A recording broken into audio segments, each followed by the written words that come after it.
Está gravando.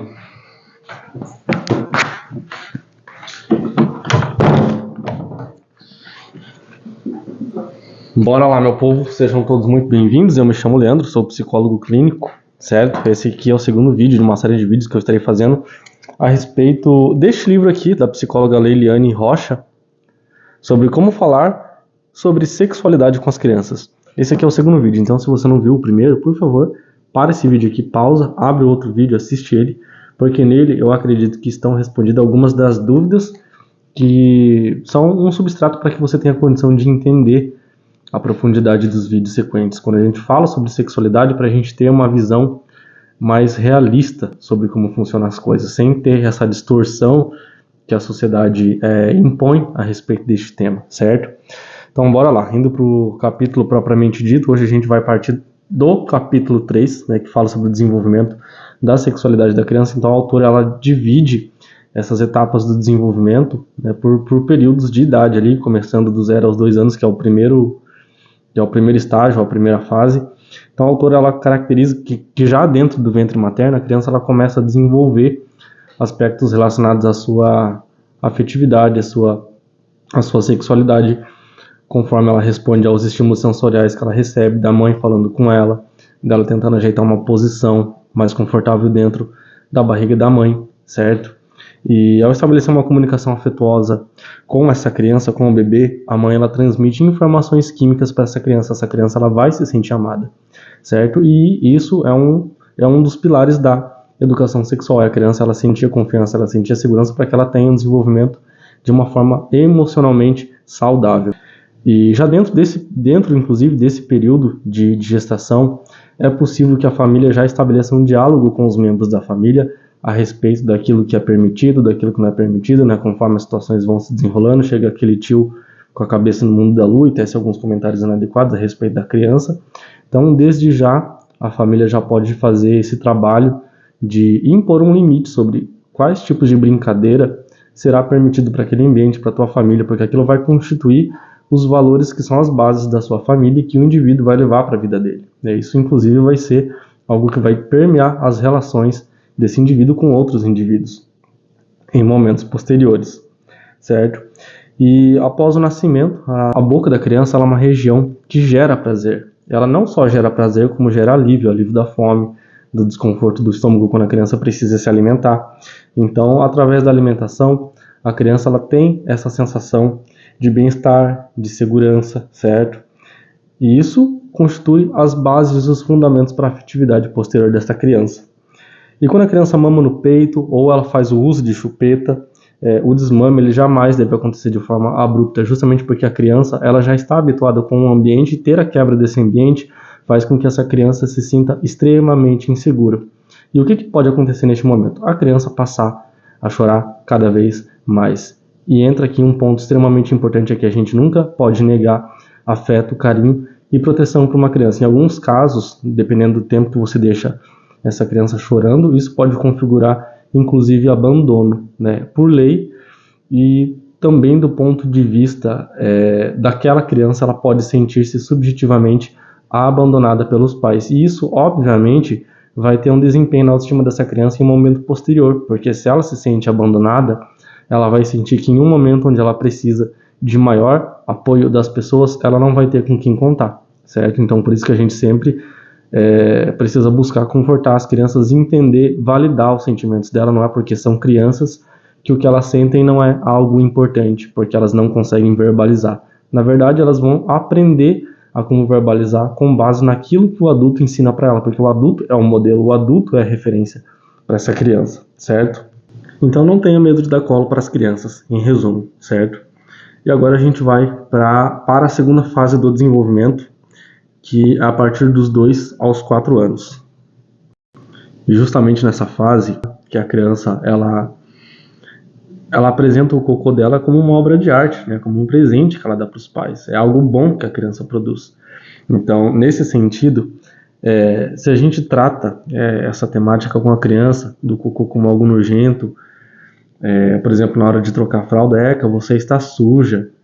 Como que a criança ela vai se sentir, certo? Recebendo esse tipo de frase, em uma idade onde ela não tem condição cognitiva de separar as coisas. Ela vai, muito provavelmente, olhar para isso como se ela fosse uma pessoa inadequada, como se o cocô fosse algo perigoso, certo? Então, é muito importante a gente trabalhar sempre de uma forma positiva, ensinando a criança, olha, vamos tomar um banho, vamos trocar sua fralda para você ficar limpo, para você ficar cheiroso, e desde já ir trabalhando aspectos relacionados também ao autocuidado com esta criança. Então, o desfraude, ele vai sempre depender dessa condição cognitiva, desse amadurecimento biológico da criança. A gente não consegue antecipar isso, essa questão do desfraude ele sempre vai ocorrer conforme aquilo que está a nível do desenvolvimento mais próximo da criança. E essas condições elas são individuais e precisam ser respeitadas. Então, cada indivíduo tem o seu momento certo para fazer o seu desfraude, certo? Neste momento, passa também a acontecer uma curiosidade da criança a respeito das partes íntimas. Então, a criança ela vai ter curiosidade sobre o corpo dela, ela vai se tocar, talvez ela toque o corpo de outra pessoa. Nesse momento é muito importante a gente começar a trabalhar com a criança a respeito de limites, para que a criança comece a entender também o conceito de privacidade, né? Começar a ter noção sobre isso, sobre o que a gente não, ou o que a gente pode, o que a gente não pode fazer. E é normal a criança ter essa curiosidade. O que não é normal para a criança nessa idade é ter o comportamento mais sexualizado, né? Se a criança apresenta algum traço de comportamento sexualizado nessa idade, já é algo que chama a nossa atenção, né? Ela pode estar tendo acesso a algum conteúdo que seja inapropriado para ela pode estar comunicando alguma coisa que ela esteja vivenciando, certo? A gente precisa proteger as crianças e para isso a gente sempre precisa ter um diálogo e dar essa abertura para que a criança sinta-se confortável para poder falar sobre as questões dela. E aí a gente tem a terceira fase, né? Compreendida entre os 4 e os 6 anos. Então a criança ela já entende a diferença entre homem e mulher, entre menino, entre menina. Ela faz perguntas mais elaboradas sobre a sexualidade. Tem um capítulo do livro só sobre como responder as perguntas da criança. A gente vai chegar lá, calma, segura. E nesse momento a criança ela passa a ter mais vergonha também. Ela passa a ter um senso de pudor. A criança ela busca tomar o banho dela sozinha, por exemplo. Ela sente-se constrangida se tem um adulto junto com ela. Então é importante que o adulto saiba reconhecer essa necessidade da criança, preservar a intimidade dela, né? Então a educação ela é sobre isso, é a gente ensinar a criança que ela tem um espaço dela e que esse espaço ele deve ser respeitado e nós enquanto adultos devemos respeitar isso, certo? E ensinar para a criança que ela pode e que deve ter esse espaço, essa intimidade dela com ela mesma.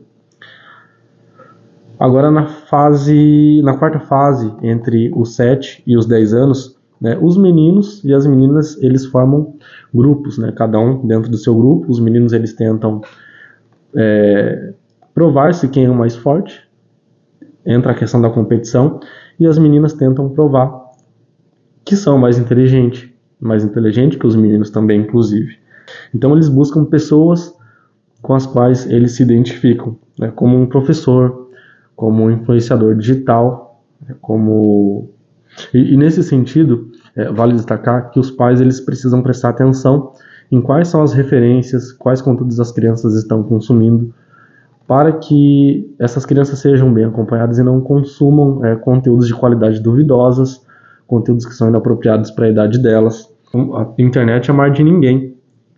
Muitas pessoas podem acabar se aproveitando disso, ou a criança ela pode aprender, tirar as dúvidas dela de uma forma inapropriada, inadequada. Ela pode ter acesso a conteúdos, né, que numa tentativa de responder as suas dúvidas que talvez ela não tenha em casa, certo? Então por isso que é importante sempre ter esse diálogo com os filhos. E eu vou ler um trecho aqui do livro, né? Por favor, não se assustem, é um material educativo, a gente precisa falar sobre isso. Isso pode eventualmente assustar algumas pessoas, as palavras que eu vou dizer aqui, porque são palavras que são vistas como um tabu e muitas famílias evitam, inclusive falar sobre isso, né, deixando a educação para os seus filhos de uma forma precarizada e terceirizada na mão daqueles que são muitas vezes mal intencionados. Então nessa fase a criança, ou vou me referir à criança aqui ainda, certo?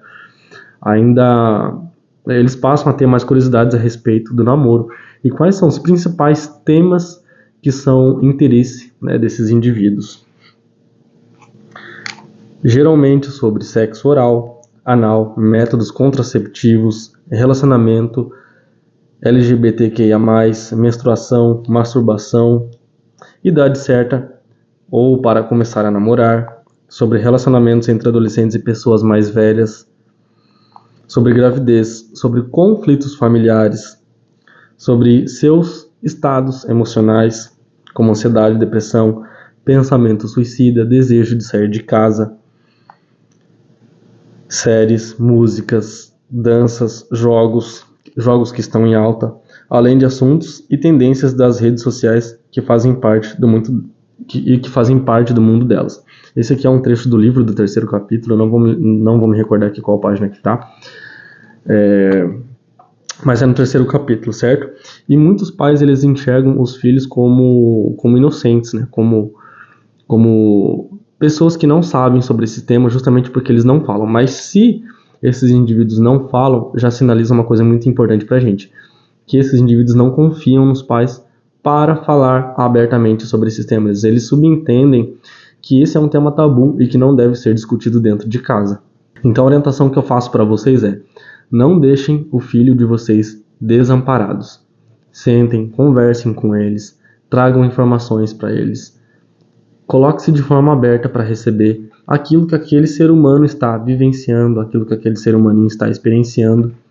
Faça esse papel de acolhimento, faça essa ponte, porque em um momento posterior, quando você quiser ensinar ou falar alguma coisa, se você já não tiver um vínculo e uma abertura para falar disso, a tendência vai ser esse adolescente, no momento posterior, se afastar de você e não querer te ouvir, certo? Então a dica que eu dou para vocês é: falem abertamente. E ainda, a partir dos 8 anos, a criança ela passa a ter dúvidas de cunho erótico, ela quer saber sobre sexo, ela quer saber como é feito, ela quer saber se dói, ela quer saber se é nojento. Nesse momento, os pais precisam ter um diálogo próximo com os filhos, certo? Essa ponte precisa ser construída justamente nesse momento. A criança precisa ter a confiança dos pais como autoridade para tirar as suas dúvidas, né? A família que vai direcionar a respeito dos seus valores familiares, dos seus valores morais. Então, quanto mais próximo a esse diálogo, melhor é a transmissão desses conhecimentos de uma geração para outra. Ocorrem também nesse período mudanças corporais. Inicialmente, essas mudanças elas se iniciam mais cedo nas meninas, a partir dos 9, e os meninos ali a partir dos 10, 11. Então é importante que essas dúvidas e essas angústias sejam recebidas pelo adulto com muito acolhimento, porque para a criança ela pode ao mesmo tempo vislumbrar essas mudanças e ao mesmo tempo ela pode sentir medo e pode sentir angústia, essa dificuldade de assimilar esse corpo novo que faz parte dela. E é ela, então, ela precisa desse acolhimento, desse amparo, e talvez a própria experiência do adulto falando como foi possa trazer uma tranquilidade para a criança. Nesse momento você pode apresentar materiais educativos para ela, você pode recomendar vídeos que você eventualmente em um momento posterior possa estar pesquisando e identificar: olha, eu acho que isso aqui é interessante, eu vou apresentar para o meu filho, para minha filha, e a gente pode conversar sobre isso. Então nesse momento a criança ela passa a internalizar mais as regras, os valores familiares, ela começa a entender mais sobre as normas sociais, e é justamente por isso que essa conversa precisa ser próxima com a criança, ou com o pré-adolescente, né, como ele mesmo atualmente se identifica. E entre os 9 e 10 anos, as crianças passam a ter mais dúvidas e falar mais sobre a respeito de namoro, né, justamente nessa idade. Então, converse com a criança abertamente sobre as experiências que ela teve, como ela enxerga o mundo, faça-se presente e oriente essa criança. Então, a criança ela busca respostas para as dúvidas dela, e se o adulto não responde essas dúvidas, se esse adulto não estiver presente, a gente já sabe, de um jeito ou de outro ela vai descobrir, e talvez ela descubra do jeito inadequado. Agora, na 5ª fase, compreendida entre os 11 e 12 anos, né, como estabelecidos pela Leiliane, neste livro aqui dela, que eu vou deixar na descrição aqui para vocês, os meninos eles passam a se aproximar novamente das meninas, as meninas passam a se aproximar novamente dos meninos, porém, cada um em seu grupo, né? Então, os adolescentes, que eu já posso começar a chamar de jovens adolescentes, eles passam a falar gírias, palavrões, numa tentativa de enquadrar-se em grupo, serem aceitos pelo grupo, pelas suas qualidades, pelas suas virtudes, né, que vão fomentar. Isso a gente chama de pequenas comunidades, né, comunidade dos adolescentes. Assim como os adultos têm as suas comunidades, os adolescentes também têm as suas comunidades, com as suas peculiaridades, com as coisas com as quais eles se identificam, que chama a atenção deles, que eles buscam saber, se inteirar. Sobre jogos, por exemplo, sobre séries, enfim, sobre diversos temas, né? E o que pode acontecer também?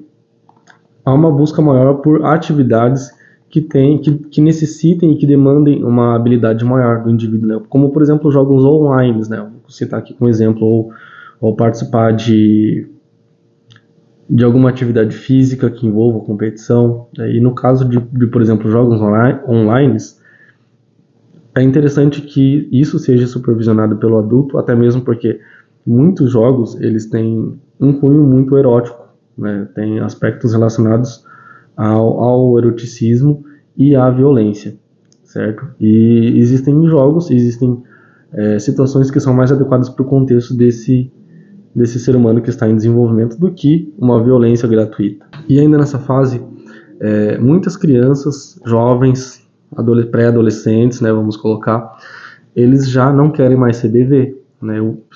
Isso provavelmente você vivenciou na tua fase de adolescência também, sabe como é isso. Assuntos como namoro passam a ser mais presentes para esses indivíduos. Esse vídeo aqui ele vai ser mais curto que o primeiro, né? Fiz apenas a leitura do capítulo 3, com algumas análises minhas, com algumas emissões de opinião pessoais minha, Leandro, certo? Tendo como referência esse material aqui. Se você gostou, eu peço para que você curta esse vídeo, para que você comente, para que você compartilhe com as pessoas que você julga que precisam desse conhecimento. E eu farei mais vídeos a respeito do tema, eu vou continuar produzindo aqui a minha análise a respeito dos capítulos posteriores deste livro, tá? E eu conto com a participação e engajamento de vocês. Um grande abraço.